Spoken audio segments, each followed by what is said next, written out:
업종 바꿔서 다른 데 한번 그냥 취업을 해볼까 이렇게도 알아봤었는데 일단은 기본적으로 게임 업계가 연봉 아까도 얘기했지만 제가 처음에 정말 순수하고 그 철 모를 때 회사에 들어가서 예, 예. 처음에 너무 좋았어요. 6개월간은 너무 재밌었어요. 그때 월급이 85만 원이었는데 난 85만 원이 작다고 생각한 적이 없어요. 그 당시에는 회사에 들어가니까 월급도 주고 게임도 만들 수 있게 해주고 군대도 빼줘. 사람들 너무 좋아. 다 좋았는데 옆에 회사랑 합병을 하면서 모든 게 다 망가진 거예요. 공항에 가기 전에 가판대에서 음료수 하나씩 뽑아서 마시면서 이렇게 하면서 그러고 보니까 오늘 월급 날이네? 월급 나와 있겠죠? 막 그랬거든요. 귀국을 하고 그때가 주말이었어요. 월요일이 됐는데 월급이 안 들어와 있는 거예요. 내가 과거로 돌아가면은 뭐 진로 관련해서 뭐 조언해 주실 만한 게 있으신가요? 학생들한테? 과거로 돌아가면 다시 당연히 게임업계 가겠지만 지금의 게임업계랑 옛날 게임업계는 달라요. 많이 달라요. 그럼 그 후에는 뭐 어떻게 되셨어요? 2002년에 엔진 개발을 시작을 해서 2002년 9월인가 10월인가에 한번 처음 회사 안에서 그 프레젠테이션을 했어요. 이런 거 이렇게 만들었고 뭐 했는데 그때 이제 그 엔진을 만들어 보면요. 그런 게 있어요. 게임을 같이 개발하지 않으면 엔진이 되지 않아요. 아, 그렇죠. 콘텐츠 팀하고 같이 이제 시행착오를 겪으면서 요구 받고. 그러니까 예를 들어 OS를 만들어도 내가 내 나름대로 설계를 해가지고 커널을 딱 만들어 놓으면 그 자체로는 아무 쓸모도 없거니와 이게 제대로 동작하는지 검증도 안 돼요. 거기 돌아가는 유저 모드 어플리케이션이 있어야 되고 이걸 상호작용을 해보면서 고쳐나가야 된단 말이죠. 좀 간단하게 정리를 하면은 이제 사용하기가 불편했는데 서로가 이해를 못하니까 이제 쓰는 쪽에서도 뭔가 감수하기 싫고 엔진 만드신 분들 입장에서도 뭐 그런 거 하기 좀 힘들고 딴 거 할 거 많으니까 이제 그러면서 그렇죠. 문제가 좀 계속 누적이 되고 또 감정 싸움으로 번지고 그러지 않아요 보통? 결국엔 감정 싸움이 되는 거예요. 나중에 감정 싸움이 되고 그게 이제 회사 내에서의 정치적인 구도로 연결이 되죠. 아까도 얘기했지만 제가 처음에 정말 순수하고 그 철 모를 때 회사에 들어가서 처음에 너무 좋았어요. 6개월간은 너무 재밌었어요. 그때 월급이 85만 원이었는데 난 85만 원이 작다고 생각한 적이 없어요. 그 당시에는 회사에 들어가니까 월급도 주고 게임도 만들 수 있게 해주고 군대도 빼줘. 사람들 너무 좋아. 다 좋았는데 옆에 회사랑 합병을 하면서 모든 게 다 망가진 거예요. 너무 힘들었어요 그때. 합병.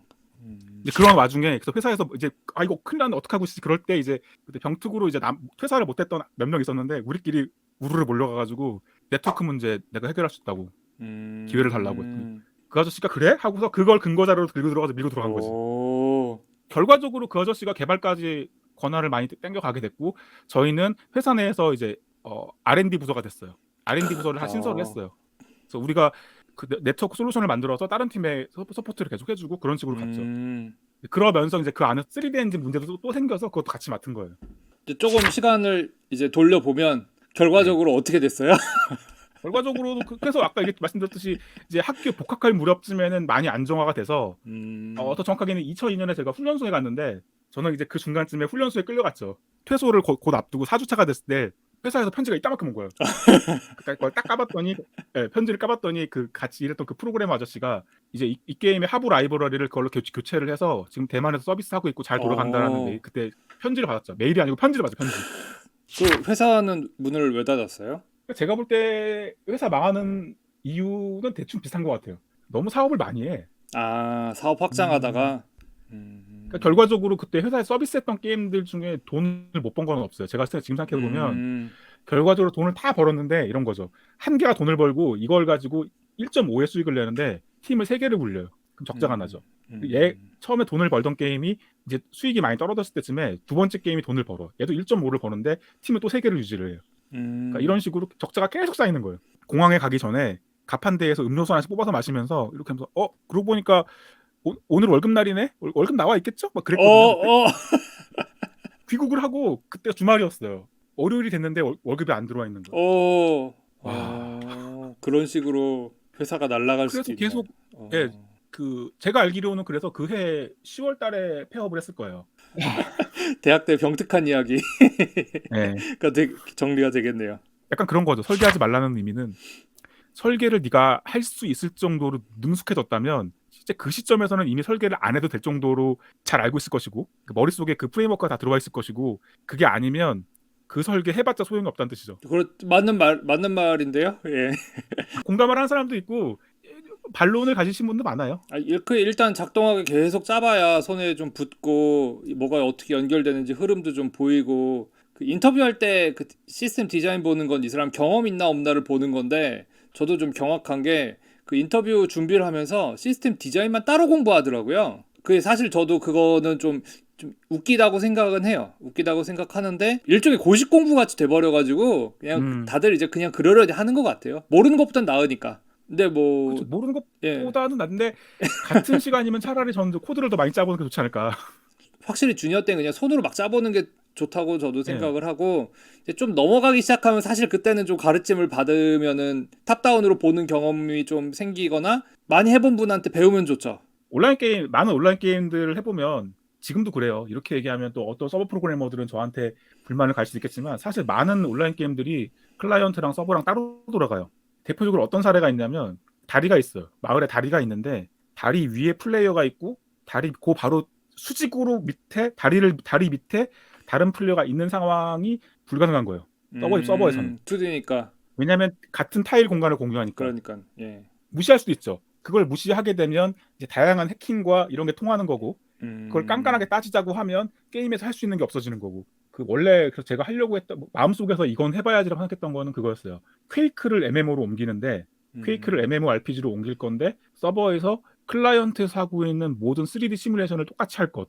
옛날에는 잘 몰랐고 사실 그것도 옛날에는 회사 프로젝트랑 내 프로젝트 구분을 잘 못했어요. 내 것과 회사 것 내가 일하는 게 회사 것이다 이런 생각보다는 그냥 진짜 주인의식을 갖고 일을 하셨다. 네, 주인의식을 가졌지만 난 주인이 아니잖아요. 그렇죠. 요즘은 그런 사람 많이 없다고 그러지 않아요? 아니 저는 많이 봐요. 아직도. 아, 주변에 열심히 하는 젊은 친구들을 보면 많이들 그런 것 같아요. 그러니까 자기들은 아니라 그러는데 제가 볼 땐 충분히 이 사람들은 본인이 주인이라고 생각하는 것 같아요. 전체 20대로 보면 1997년이나 지금이나 주인의식을 가지고 일하는 사람은 적어요. 제 생각에 비율은 비슷할 거예요. 가끔 인터넷 방송하고 유튜브 방송하고 블로그 올리고 제 주변에서 저랑 소통을 하고 있는 젊은 친구들이라면 이 친구들이 저랑 얘기할 건덕지는 기술밖에 없어요.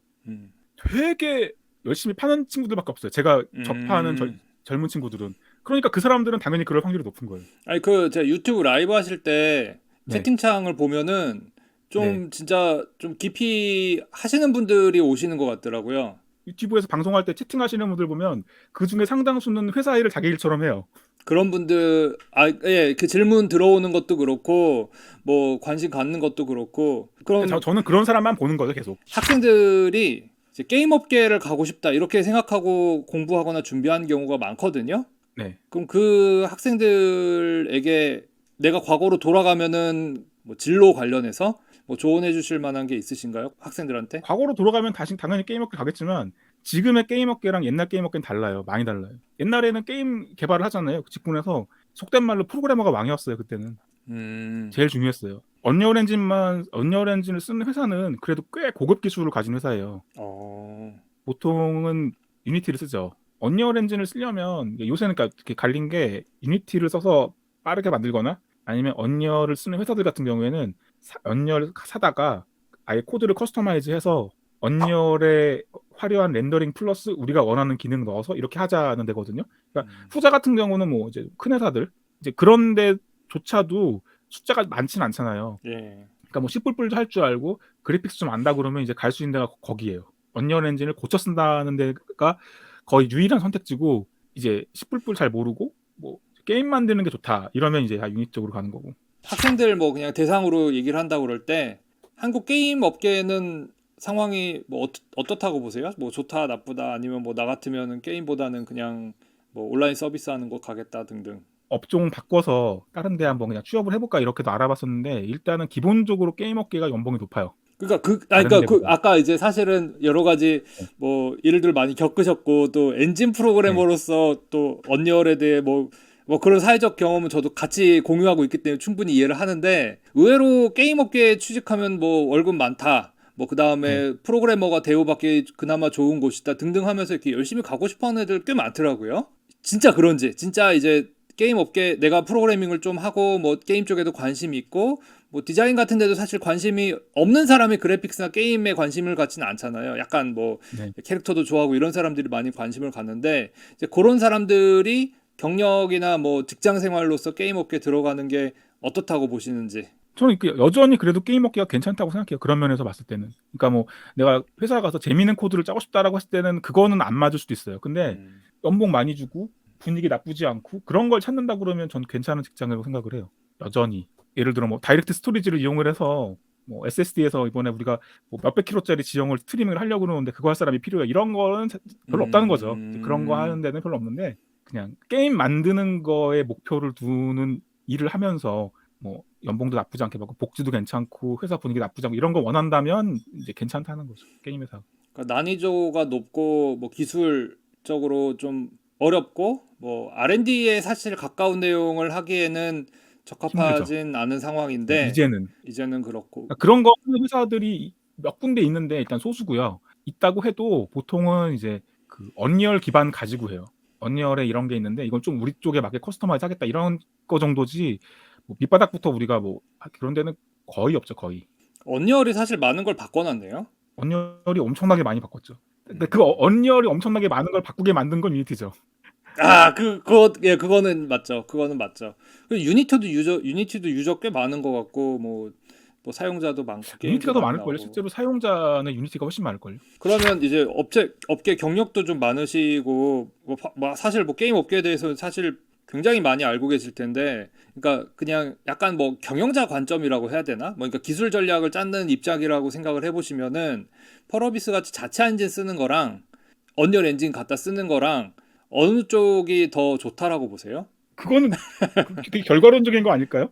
그렇게 해서 잘 되면 그러니까 뭐 자체 엔진을 개발했는데 잘 되면 결국은 자체 엔진 개발한 게 잘 됐다고 하는 거고 했는데 잘 안 되면 봐라 언리얼 엔진 쓰레찌라는 말이 나오지 않겠어요? 그건 모르겠어요 저는. 그 말씀은 맞는 것 같네요. 사실은 게임은 콘텐츠가 더 센 것 같아요. 기술보다는 결국은 사람들이 그냥 재밌어가지고 해주면 그걸로 다시 기술을 올리면 업그레이드하면 되니까. 제가 회사를 세운다면 저는 자체 기술을 쓰겠어요. 모든 기업가들이 자기들만의 설립 이념과 회사를 운영하는 목표가 있잖아요. 그렇게 봤을 때 저는 기술을 잘하는 회사여야 된다고 생각해요. 제가 몸담을 회사라면.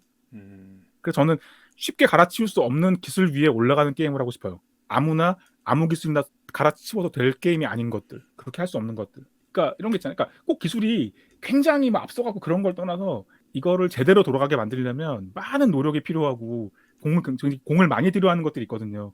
그런 거는 어쨌건 남들이 쉽게 손댈 수는 없단 말이죠. 물론 제 게임은 망했지만 저는 여전히 마인크래프트보다 8배 정밀한 제 복셀 월드 MMORPG의 기술은 아무나 할 수 없다고 생각해요. 본격적으로 하게 된 거는 2018년에 이제 펄어비스 퇴사하면서. 펄어비스를 다니셨었어요? 되게 특수한 상황이었어요. 저는 기술 고문 그런 역할 데려다 놓으면 뭐라도 도움이 되겠지라는 거라는 그런 심리에서 출발하는 그런 위치였다고 보시면 돼요. 이런 게 있어요. 회사에서 사람을 뽑을 때 한쪽은 렌더러를 만들어 본 사람이고 이쪽은 렌더를 만들어 본 적이 없어요. 그러면 누구를 뽑을까요?